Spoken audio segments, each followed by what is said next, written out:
Good morning students. बेटे आज हम लोग करेंगे हमारा 9th यूनिट स्टार्ट। तो बेटा इसके अंदर हम लोग पढ़ेंगे पूरी फाइनेंशियल एक्टिविटीज के बारे में।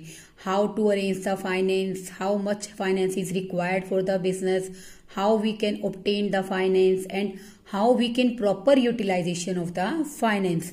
देखो बेटे, जैसे बेसिकली एक बिजनेसमैन का ऑब्जेक्टिव क्या होता है कि वो अपनी गुड्स और सर्विसेज को प्रोवाइड करके प्रॉफिट अर्न करे। तो बेटा बिजनेस के अंदर प्रॉफिट बहुत ही इंपॉर्टेंट होता है। ऐसे ही बेटा बिजनेस में अगर हम लोग क्या करना चाहते हैं, हर तरह से डेवलपमेंट करना चाहते हैं, तो उसके लिए हमें फाइनेंस की रिक्वायरमेंट पड़ती है। तो बेटा फाइनेंस की रिक्वायरमेंट के बारे में सबसे पहले हम लोग क्या करते हैं, basically three types of questions हमारे माइंड में आते हैं। फर्स्ट वन क्या है बच्चों, how much finance will be required for different business activities। देखो बेटे यहाँ पर अगर हम बात करते हैं तो बेटे यहाँ पर ये जो बिजनेस एक्टिविटी के लिए फाइनेंस की रिक्वायरमेंट है, ये किससे रिलेटेड है बच्चों, इन्वेस्टमेंट डिसीजन से, कि हम लोग कितनी लॉन्ग टर्म एसेट्स में किस तरह से इन्वेस्टमेंट करेंगे।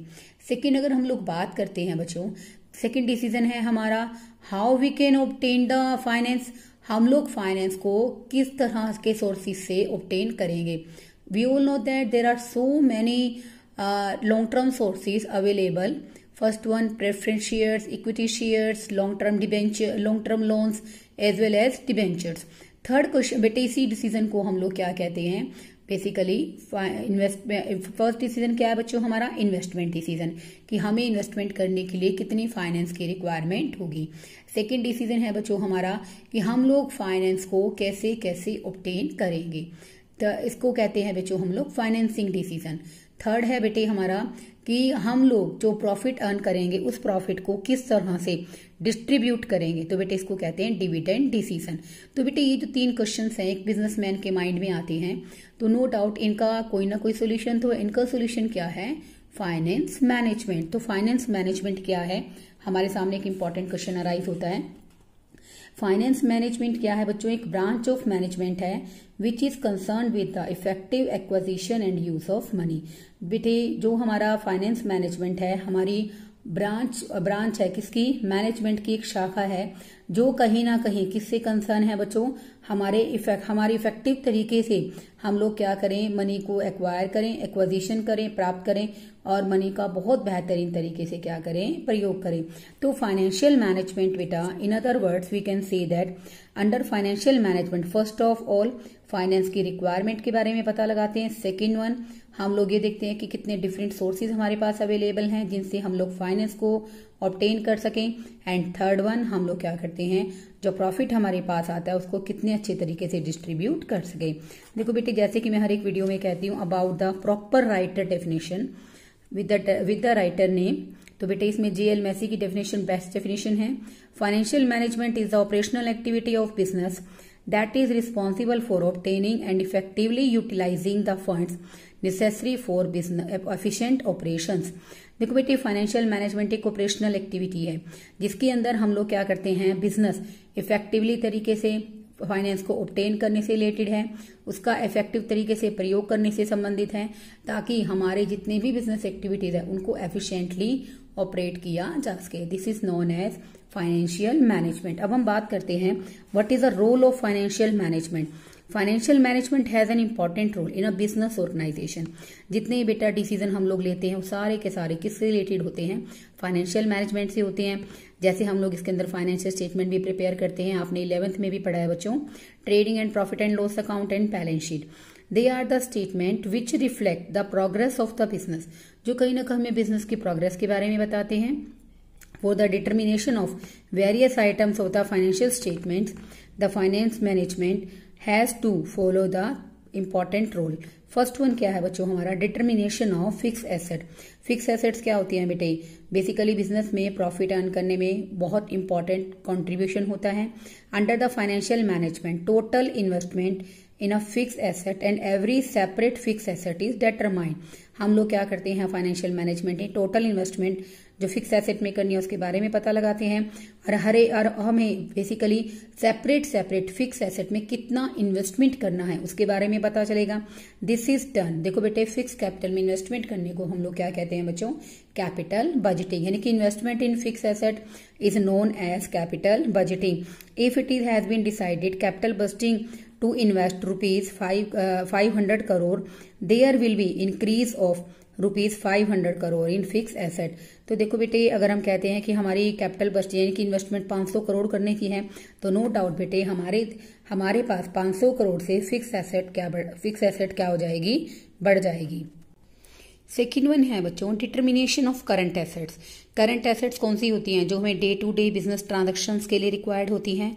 Under the financial management total current asset में कितना इन्वेस्टमेंट करना है उसके बारे में पता लगाते हैं और हर एक करंट एसेट में अलग से कितना इन्वेस्टमेंट करना है उसके बारे में डिटरमाइन करते हैं। तो बेटे अगर हम लोग करंट एसेट में इन्वेस्टमेंट करते हैं तो बेटे हम लोग उसको कहते हैं वर्किंग कैपिटल। क्या कहते हैं बच्चों, वर्किंग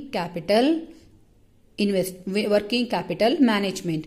अब देखो बेटे for example if the investment in current assets is rupees 100 crore, अगर हम लोग बेटे इन्वेस्टमेंट के अंदर 100 करोड़ रुपीज लगाते हैं तो बेटे यहाँ पर ये पैसा इनमें से 100 करोड़ में से कितना हमें कैश में लगाना है, कितना हमने स्टॉक में लगाना और कितना हमने डेटर्स में लगाना है, ये सब हम लोग फाइनेंशियल मैनेजमेंट के अंदर डिटरमाइन करते हैं। तो बेटा फाइनेंशियल मैनेजमेंट कहीं ना कहीं फिक्स एसेट की डिटर्मिनेशन करने में हेल्प करता है। करंट एसेट्स कितनी रिक्वायरमेंट है, पर्टिकुलर करंट एसेट्स में कितना इन्वेस्टमेंट करना है, इसके बारे में हमें बताता है। Third one determination of proportion of long term and short term finance. All the financial needs of business are fulfilled by long term और शॉर्ट टर्म सोर्सेज। बेटा जितनी भी फाइनेंस की रिक्वायरमेंट है बिजनेस के अंदर लॉन्ग टर्म और short term दोनों सोर्सेज से कंप्लीट हो सकती है।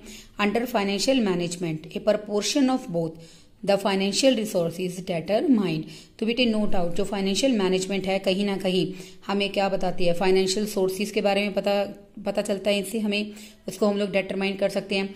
लॉन्ग टर्म सोर्सेज हमें लॉन्ग टर्म के लिए बिजनेस के अंदर कैपिटल प्रोवाइड करेंगे और नो डाउट बेटे their use the increases liquidity. तो बेटे इसके कारण हमारे पास बेटे बेसिकली क्या होगा, हमारे पास लिक्विडिटी बढ़ जाएगी and at the same time cost of long term sources higher than the cost of short term sources. तो बेटे देखो यहाँ पर जो लॉन्ग टर्म सोर्सेज होते हैं जो हमें लंबे समय तक कैपिटल प्रोवाइड करेंगे और इनका यूज करने से हमारे पास लिक्विडिटी क्या है, बढ़ जाएगी। क्यों बढ़ जाएगी बच्चों लिक्विडिटी, क्योंकि बेटे ऐसा करने से हम लोग डेली जो रूटीन की पेमेंट्स हैं उनको बहुत ही शार्प मैनर में कर सकते हैं, क्विकली कर सकते हैं। At the same time cost of long term sources is higher than the cost of short term sources.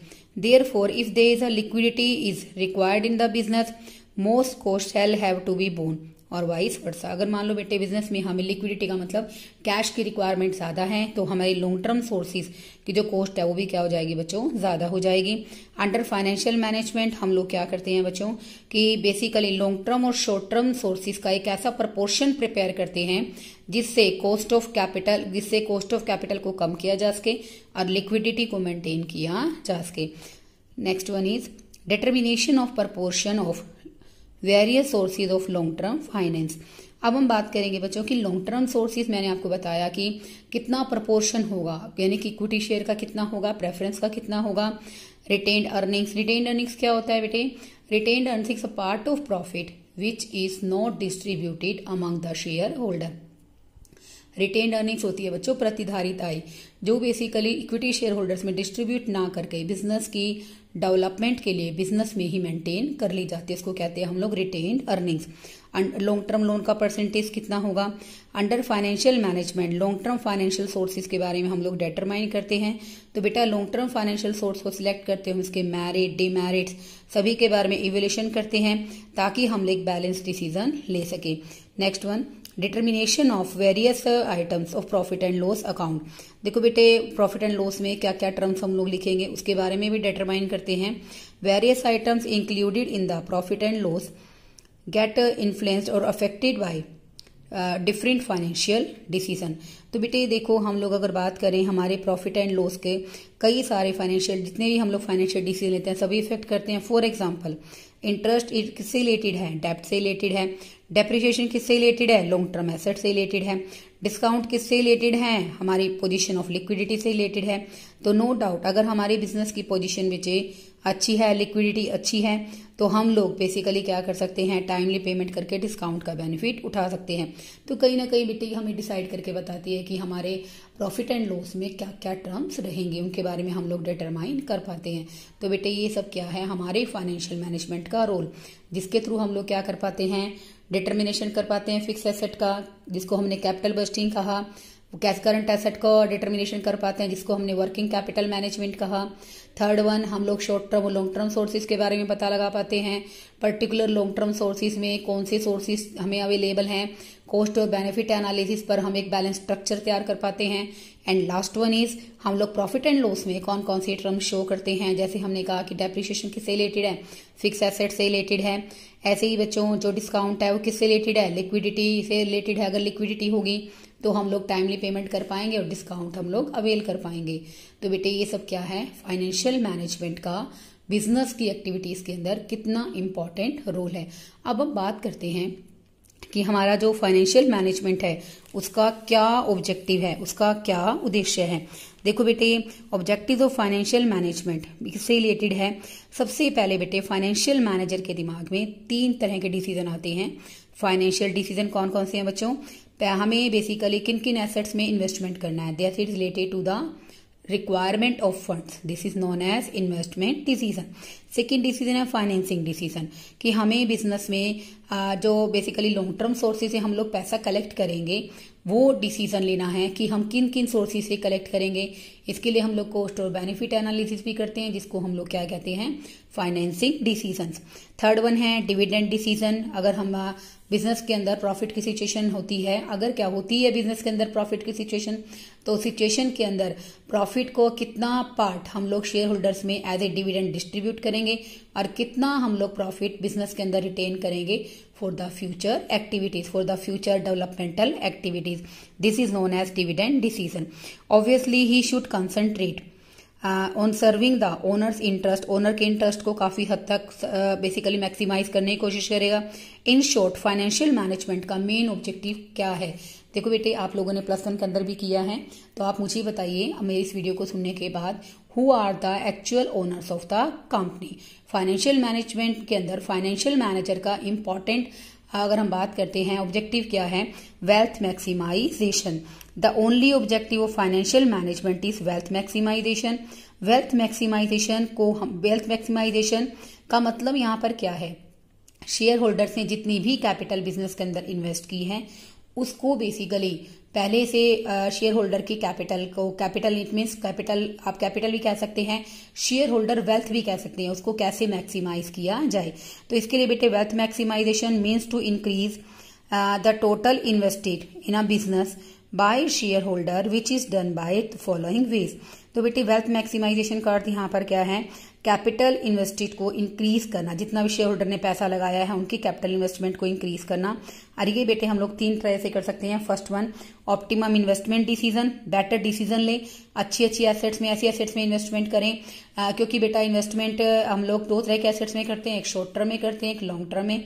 Long term जो एसेट्स में हम इन्वेस्टमेंट करते हैं उसके लिए बच्चों हमें बहुत ही केयरफुली डिसीजन लेना चाहिए, क्योंकि जो लॉन्ग टर्म एसेट्स में इन्वेस्ट करते हैं, more and more capital are invested in a long term assets and which also affect the business profitability for a long time. Second one is optimum financing decision. हम लोग एक ऐसा capital structure तैयार करेंगे जहां पर हम लोग डिफरेंट लॉन्ग टर्म सोर्सेज से कैपिटल कलेक्ट करेंगे, लेकिन हमें बेसिकली जितनी भी जो भी हम लोग कैपिटल स्ट्रक्चर तैयार करेंगे वो हमें ऑप्टिमम फाइनेंसिंग डिसीजन में हेल्प करेगा। Third one, optimum dividend. Optimum dividend decision क्या है? कि हम लोग एक ऐसा डिसीजन लें जिससे शेयर होल्डर की वेल्थ भी बढ़े और कंपनी के पास इतना फंड अवेलेबल हो सके कि कंपनी फ्यूचर बेनिफिट के लिए उसका यूटिलाइजेशन कर सके। This is known as optimum dividend decision. Wealth maximization. According to this approach, owner interest can be best served by wealth maximization. And this is the real objective of financial management. कहीं ना कहीं बेटे basically wealth maximisation, धन संपदा को अधिकतम करना, इसका अर्थ यहाँ पर क्या है कि एक ओनर के इंटरेस्ट को बेस्ट तब किया जा सकता है जब उसकी धन संपत्ति को बढ़ाया जाए, यही बेटे हमारे फाइनेंशियल मैनेजमेंट का इंपॉर्टेंट ऑब्जेक्टिव है। Wealth maximization means to increase the capital invested in a business by the share holder, यानी कि धन संपदा को अधिकतम करने का अर्थ क्या है बेटे कि शेयर होल्डर्स ने जितनी भी कैपिटल इन्वेस्ट की है उसको पहले से क्या कर देना, इंक्रीज कर देना। तो नो डाउट बेटे शेयर होल्डर्स जो कैपिटल इन्वेस्ट करते हैं उसका इंक्रीज और डिक्रीज होना किस पर डिपेंड करता है, मार्केट प्राइस ऑफ शेयर्स पर डिपेंड करता है। If the market price of shares increases it can be said that share holders wealth also appreciating.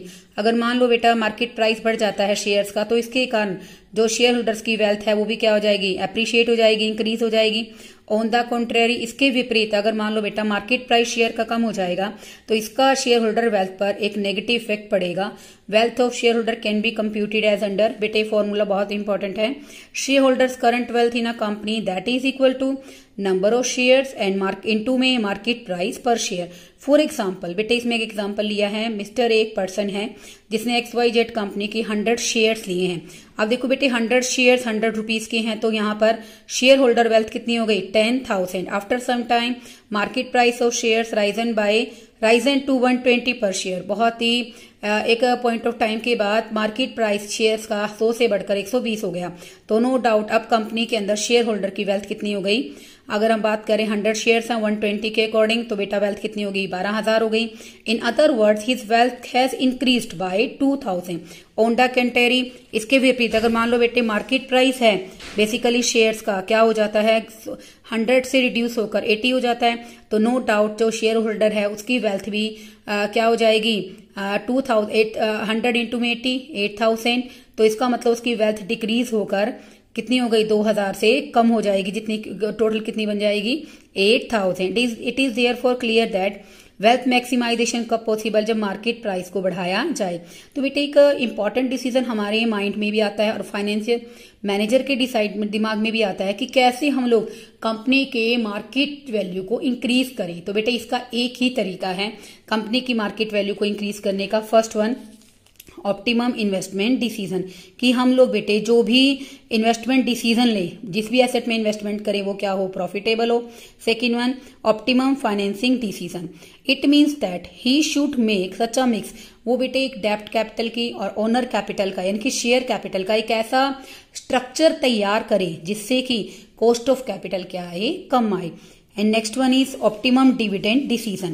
It means that total profits of the company should be distributed among the shareholder in such a manner that they feel satisfied and at the same time company has also sufficient reserve to meet its future requirement.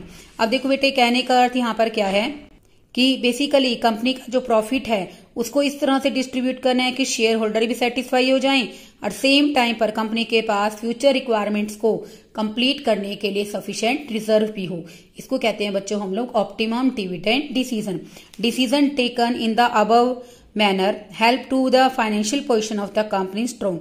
अगर बेटे जो decision हम लोग इन तीनों के आधार पर best decision लेते हैं तो कंपनी की फाइनेंशियल पोजीशन को और भी स्ट्रॉन्ग बनाया जा सकता है और नो डाउट कंपनी के मार्केट प्राइस बढ़ेंगे। अगर कंपनी के मार्केट प्राइस बढ़ते हैं तो जो फाइनेंशियल मैनेजमेंट का मेन इंपॉर्टेंट ऑब्जेक्टिव है वेल्थ मैक्सिमाइजेशन, उसको अचीव किया जा सकता है। नो डाउट बेटे अगर हम बात करते हैं कि बेसिकली ये जो कॉन्सेप्ट है फुली क्या है, प्रैक्टिकल कॉन्सेप्ट है बेटे, इसके थ्रू ही वेल्थ को मैक्सिमाइज किया जा सकता है। बेटे ये जो चैप्टर है इसको वर्ड टू वर्ड रीड कराना बहुत इंपॉर्टेंट है क्योंकि बेटे इसमें बहुत सारी रीजन बेस्ड कॉन्सेप्ट आती हैं। अगर मैं आपको बेसिकली ब्लैक बोर्ड प्रेजेंटेशन देती हूँ या आपको समझाती हूँ तो इसमें आपको एक सबसे बड़ी कमी क्या रहेगी, इसमें कुछ बातें ऐसी हैं जो शायद मैं आपको एक्सप्लेन करना भूल जाऊं और कहीं ना कहीं बेटे ये बातें बहुत ही इंपॉर्टेंट हैं। आपको वर्ड टू वर्ड पढ़ाया, हर एक वर्ड का मीनिंग आपको क्लियर किया है तो मुझे नहीं लगता आपको कोई डिफिकल्टी आएगी। तो बेटा ध्यान से सुनो और कहते हैं ना कि where there is a will there is a way, जहां चाहा है वहां रहा है। तो बेटे मैं यही कहूंगी कि आपको बहुत अच्छे तरीके से चैप्टर क्लियर किया गया है, आप इसको सुनिए, इसके वीडियो के बीच में जो मैंने क्वेश्चंस पूछे हैं उनके जवाब दीजिए। Okay, thank you students, keep watching my videos.